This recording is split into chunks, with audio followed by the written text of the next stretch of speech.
I just want to say at the outset how good it is to see all of you and to be with you this night. Pentecost dawns. We join with those first Galileans.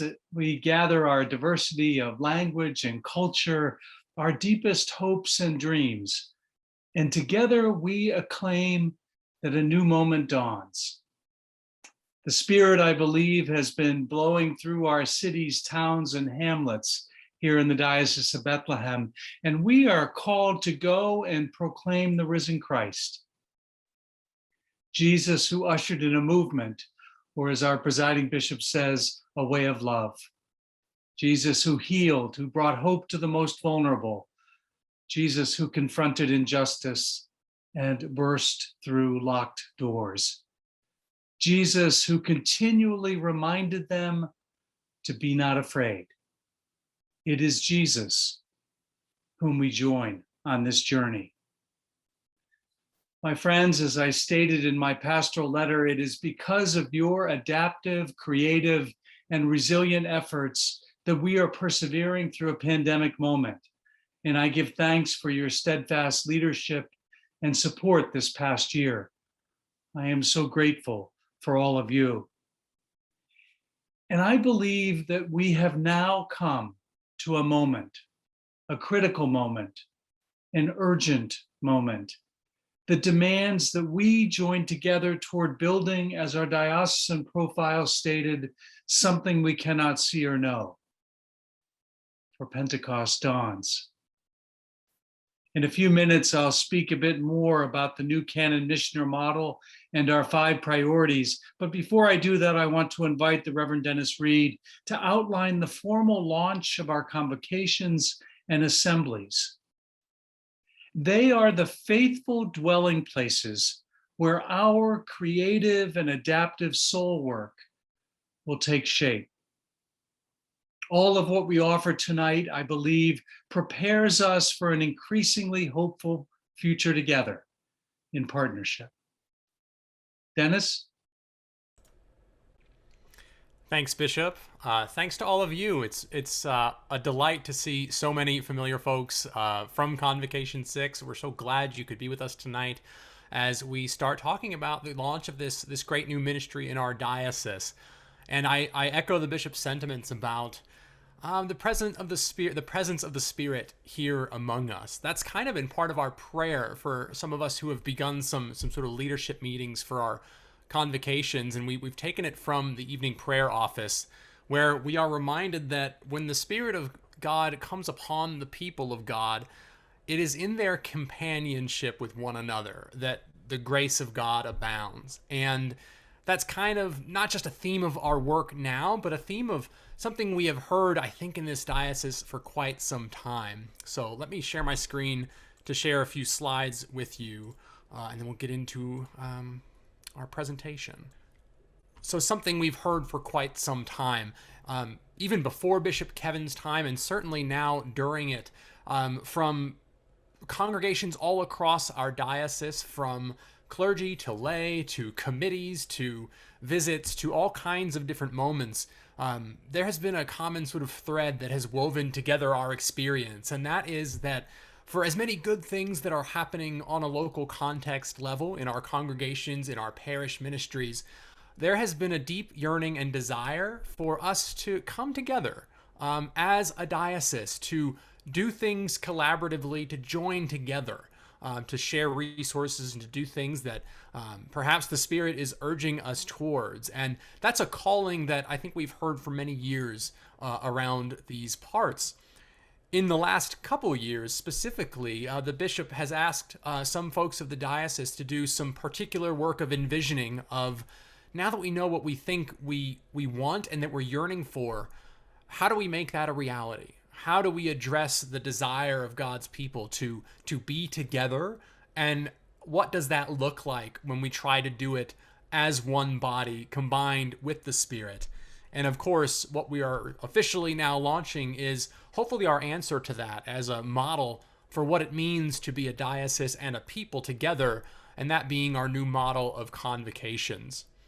We're so excited for this model because we think it's giving us an opportunity to join in common places for common ministry and practice and fellowship and service together. One of our big hopes for this time is that we build relationship together, that we get to know the folks in our neighboring congregations better than we perhaps ever have. And that might turn into shared ministry, shared resources, and perhaps, depending on the circumstance, even helping us understand what it means to be church even better than we have before. And that might look very different in very different places, but we're excited for these local contexts to share resources, to build things together, and to come together, because I'll tell you what, I know from personal experience, you all have an amazing group of ministers in this place and in this convocation. So here are your member churches. We have Christ Church in Reading, St. Albans in Sinking Spring, St. Gabriel's Douglasville, St. Luke's Lebanon, St. Mary's Reading, and St. Thomas's Morgantown. If you're like me and want to see where all of those are on a map, here's Convocation 6. We've got a pretty good west to east area there, and I know it's not an easy drive necessarily from Douglasville to Lebanon, but we're hoping that we can find some both common time and common places to come together as a convocation to start this really good work. And the way that work will officially get started is a representative group of your leadership that we're calling Assembly. So when possible, a clergy person and a warden or vestry member from each congregation will gather together 3 or 4 times a year.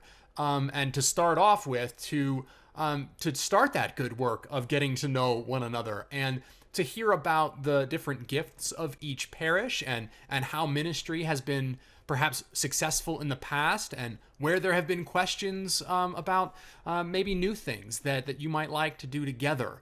And this is kind of a really great opportunity for our congregations to highlight their strengths.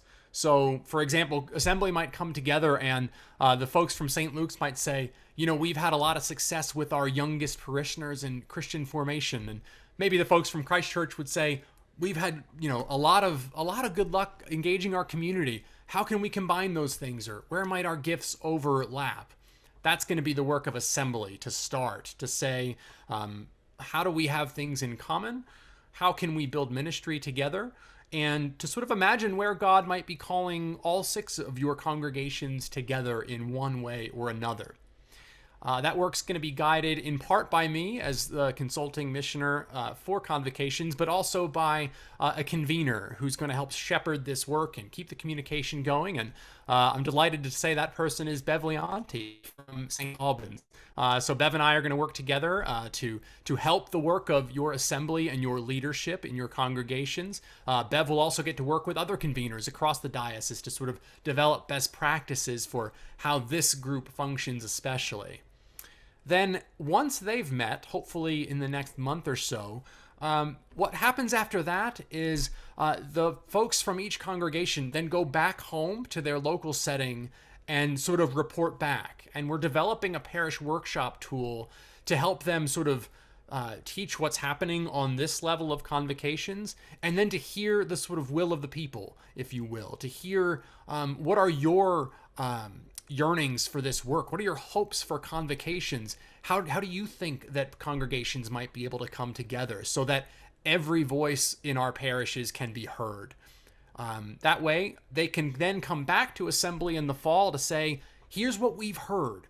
Here are the good things. Here are the challenges. Here are the joys, and here are the growing edges. But by the fall, we hope that enough people have shared their experience for what their hopes for this new ministry and this new collaborative work and this new way to share resources looks like. And then we hope to keep building momentum, to keep building these relationships in our convocations, to live into a new model of diocesan ministry and staffing with our canon missioner work. And then hopefully, as these new ministries and services and all these things develop, that we begin to live into these new 5 priorities that we have together in the Diocese of Bethlehem. So for more information on the canon missioner model and the 5 priorities, I'm going to hand it back to Bishop Kevin. Thanks, Dennis. So as outlined in my pastoral letter, and I hope you've all had a chance to read it, 2 canon missioners or regional canons, one in the northern region and one in the southern region of the Diocese of Bethlehem, will be hired. And the objective is to transform leadership and formation opportunities in the Diocese of Bethlehem by shifting the support of the bishop's office into the regions of the diocese with a less centralized leadership model. Melinda Artman has introduced us to this model already as the Northern Canon Missioner. The Canon Missioner role will provide pastoral and transition ministry support to the 25 or so congregations in each region. And the Canon Missioner will work closely with the 4 convocations and assembly conveners in their region to build church fellowships, which is among congregations, or to support ministry across the diocese. Assistant clergy will be hired to support the Canon Missioner, and position descriptions for the assistants and the Southern Canon Missioner position will be posted by October 1st. So let me say a few words now about the 5 priorities of the Diocese of Bethlehem. These priorities were honed by our envisioning team and diocesan council and introduced at convention. And they've already begun to guide us, I believe, in charting a vision for the next 3 to 5 years. And we need your help to further refine these priorities. The first priority is vibrant and stable congregations. We all long for our congregations to thrive. And the hard truth is that in order for many of our congregations to be viable in the future, we must envision and forge new partnerships. A shift from self-preservation and siloed ministry towards shared ministry is urgently needed in some areas. Our assembly and convocation work will guide us in this adaptive work. I don't need to tell you that the pandemic has exposed and accelerated some long-standing financial and structural realities. And it's also introduced us to the future of virtual ministry, whether we were ready or not. And it's what allows us to gather this night.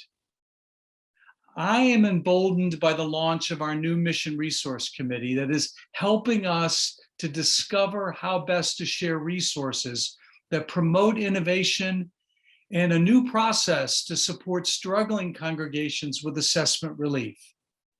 So our first priority is vibrant and stable congregations. Our second priority is racial justice and advocacy for the most vulnerable. Your outreach commitment to bring healing and hope to the most vulnerable during this pandemic has been remarkable. And new gaps in our communities have surfaced. And these gaps will demand that new energy and focus. And we need to partner together. We will be stronger if we can respond to these needs together.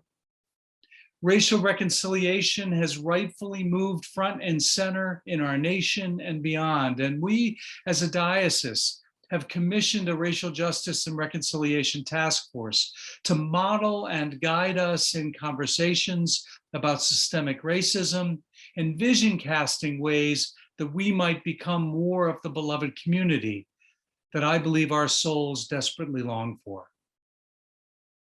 So racial justice and advocacy for the most vulnerable is our second priority. Our third priority is lay and clergy formation. Faith formation and lay leadership development are at the heart of our efforts to revitalize our congregations and to bring the gospel to the communities we serve. In God's time, we will gather for that magnificent event that we were planning prior to the pandemic. That one event with maybe a dynamic keynote speaker where we will actually have the opportunity to also bring forth some of our assembly work.